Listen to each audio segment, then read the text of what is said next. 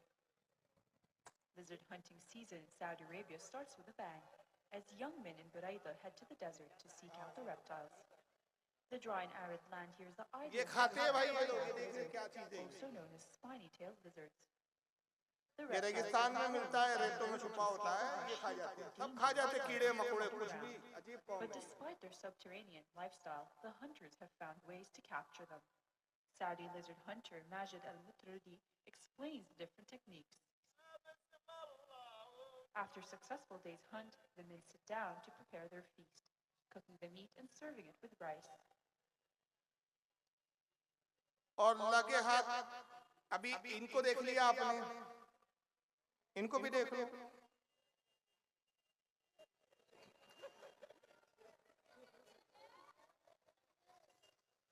ये कौन सी कौम है जानते हैं ना? तो अंदाजा लगाइए ये आपको किस रास्ते पे ले जाना चाह रहे हैं। ये ले जा रहे हैं नमाज की आड़ में, बनाना ये चाहते हैं। एक गाय का पी रहे हैं, वो आपको ऊंट का पिलाना चाहते हैं। तो इसलिए एक्चुअल में जो कहने का मतलब ये है कि इसलिए बचो। और जरा ये मौलवी साहब को सुन लो, ये देवबंद के मौलाना है, साउंड में इनका बड़ा शोर रहता है जनाब के, माइक वाइक ठीक इस्तेमाल नहीं करते। ये हरम में बैठ के तकरीर करता है, इसका नाम है शेख बक्की। और जरा देखो क्या बेहुदा फतवा दिया है। आदमी ने अपनी बीवी के पिस्तान चूसे तो दूध अंदर चला गया, कोई फर्क नहीं पड़ता। बहरहाल वो तुम्हारी बीवी है, निकाह शिकाह नहीं टूटता। और अच्छा भी है कि तुम्हें मुफ्त में घर में भैंस मिल गई, दूध भी पी लिया, बाकी फायदा भी उठा लिया। बहरहाल निकाह नहीं टूटता, निकाह बड़ा पक्का है। वो तो बचपन में दूध पियो तो फिर रज़ात साबित होती है। तुम तो माशाल्लाह शादी के बाद पी रहे हो। क्या कह रहे हैं मौलवी जी? इसने सवाल किया कि अगर बीवी का दूध किसी ने पी लिया, यानी वो भी नहीं छोड़े, तो कहता है कि कोई हर्ज नहीं है, अच्छा है, बीवी की बीवी है, गाय की गाय है, भैंस की भैंस है, जबरदस्त दूध की। वो तो रज़ात तब साबित होती है, यानी वो हराम तब होती है कि अगर किसी लड़की, किसी औरत का अपने 2 साल की उम्र में बच्चा था, 2 साल की उम्र के बच्चे ने, 2 साल की कम उम्र के बच्चे ने किसी औरत का दूध पी लिया, तब वो माँ दूशरीक माँ हो गई, उससे निकाह हराम, उस औरत से भी निकाह हराम, उसकी बेटी से भी हराम, वो सारे रिश्ते हराम हो जाते हैं, जो खून के रिश्ते हराम। वो कब होते हैं? शरीयत के कानून के हिसाब से। वो मसला सही है अपनी जगह, ये मसले का इनकार नहीं कर रहे हैं। वो तो कुरान से साबित है कि 2 साल के अंदर अगर किसी बच्चे ने किसी औरत का दूध पिया, किसी गैर औरत का, तो वो उसकी दूध शरीक माँ हो गई, उससे भी निकाह नहीं हो सकता, उस औरत से बड़ा होने के बाद उससे निकाह नहीं कर सकता, उसकी बेटी से नहीं कर सकता। लड़की ने पिया तो उसके बेटे से नहीं कर सकती, वो लड़के ने पिया तो उसकी लड़की से नहीं कर सकता। सारे वो रिश्ते, गर्ज के सारे वो रिश्ते जो खून के रिश्तों में जहाँ जहाँ हराम होते हैं वहां पे भी हराम हो जाते हैं। शर्त क्या है? 2 साल के अंदर। लेकिन मसला, सही मसला ये है कि अगर किसी ने बीवी का दूध मुंह में आ गया, उस वक्त आप समझ लो बच्चे भी बैठ गए, मतलब बीवी के साथ मशगूल था, आ गया, तो हुक्म शरा यह है कि वो दूध पीना जायज नहीं है, बल्कि गलती से आ गया तो उसको थूक दे। हाँ, ये जरूर है कि उससे निकाह मुंह में अगर खुदा ना खास्ता हलक से उतर गया कुछ, तो उससे निकाह टूटा नहीं, वो माँ नहीं बन जाती, क्योंकि वो आप बड़े हैं, 2 साल के अंदर पिया तो माँ का रिश्ता तब हराम होती है। 2 साल का छोटे बच्चे ने पिया, जवानी में नहीं। लेकिन हुक्म शरा क्या है कि मुंह में आ जाए तो आपको क्या करना है? लेकिन मौलवी जी फतवा क्या दे रहे हैं? अरे बेहतरीन है, पीते रहो, गाय की गाय, बीवी की बीवी, दोनों फायदे उठाओ। तो ये देवबंद के मौलवियों के इस तरह के फतवे हैं और इस तरह की इनकी बातें हैं, इस तरह के हुक्म हैं। तो ये गाय का दूध तो पीते हैं, सॉरी ऊंट का पेशाब पी लेंगे, समझ रहे आप, बीवी का दूध पी लेंगे, लेकिन हराम क्या है इनके यहाँ, जरा वो भी देख लीजिए इन मौलवी साहब को। 9 मुहर्रम को हुसैन के नाम पे ज़िबा होने वाला गोश्त लेने वालों, कहते हैं बेटा ये पड़ोसी है, मुहर्रम का गोश्त लाया है, शबरात के कुंडे लाया है, ले लो कोठे ते सट दिया जे, ना खाया जे, अगर ना लोगे तो दोस्ती खराब होगी। तू लेकर कोठे पे फेंकेगा, तेरे बेटे कहेंगे अब्बा जान ले लिया करते थे, छुप के खा भी लिया करते थे, खा लो। गैरत ईमान ये है जो गैरुल्लाह के नाम की चीज है, वो 11वीं का दूध हो, वो बीबी फातिमा की सन के हो, वो किसी हजरत के दरबार पर तकसीम होने वाला दूध हो, कहो ये गैरुल्लाह के नाम पर है, सुअर से ज्यादा हराम है, सुअर से ज्यादा हराम है। अहले तौहीद इसको कबूल तो 11वीं का दूध हो, एक्चुअल में जाहिल की नॉलेज भी बड़ी कम है। 11वीं में दूध नहीं, गोश्त और बिरयानी बनाई जाती है। हमारे बिरयानी चलती है, आप लोगों को पता नहीं 11वीं में क्या बनाते हैं, बिरयानी बनती है। 11वीं में दूध नहीं बोलता, 11वीं का दूध हो या मुहर्रम का गोश्त हो। अबे खबीर, मुहर्रम में गोश्त नहीं, मुहर्रम में शरबत और दूध पिलाया जाता है, उल्टा पुल्टा कर दिया। या शबे बारात के कुंडे हो, अरे बेवकूफ, कुंडे शबे बारात में नहीं रजब में होते। नॉलेज पूरी कमजोर है, मगर बकरे बकरा और जुनून में न जाने क्या क्या, कुछ ना समझे खुदा का। कहते शबे बारात के कुंडे हो, 11वीं का दूध हो या मुहर्रम का गोश्त हो, 9 मुहर्रम का गोश्त लेने वालों, यानी किसी सुन्नी ने इनके घर पे भेज दिया इन खबीस वाबों के, उनसे मुखातिब हुए कह रहा है कि तुम ये गोश्त लेने वालों ये हराम है। कितना हराम है? सुअर से ज्यादा हराम, सुअर से ज्यादा। ये गाय का मुंह पी लेंगे, ये नजासतें चाट लेंगे, अभी और चीजें बताता हूँ क्या क्या चीजें खाते हैं और इनका जायज है, लेकिन ये 11वीं का दूध नहीं पिएंगे, 11वीं का गोश्त